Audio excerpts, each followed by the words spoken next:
Dua korban pengeroyokan dari Lampung Timur serahkan diri ke pihak kepolisian. Dua remaja asal desa Gunung Sugi Besar, Kecamatan Sekampung Udik, Kabupaten Lampung Timur, yang mengalami pengeroyokan di desa Sindang Sari, Kecamatan Tanjung Bintang, Lampung Selatan menyerahkan diri. Kapolsek Tanjung Bintang AKP Varia Arista membenarkan informasi tersebut. Benar ada dua korban dari Lampung Timur yang mengalami pengeroyokan oleh warga Sindang Sari telah menyerahkan diri. Satu orang meninggal dunia pada Minggu 5 Desember 2021. Kedua korban menyerahkan diri pada Kamis 2 Desember 2021 kemarin sekitar pukul 9 malam. Varia mengatakan keduanya menyerahkan diri ke Polres Lampung Timur.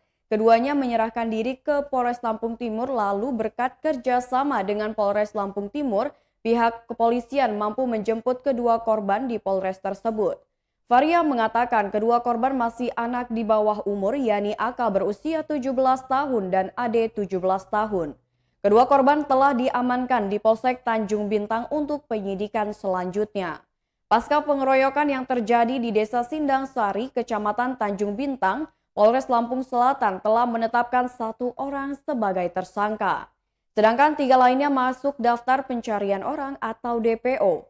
Dalam pengeroyokan di Desa Sindang Sari, Kecamatan Tanjung Bintang, Lampung Selatan, pada Sabtu 27 November 2021 sekitar pukul 00.30 waktu Indonesia Barat, satu orang menjadi korban tewas.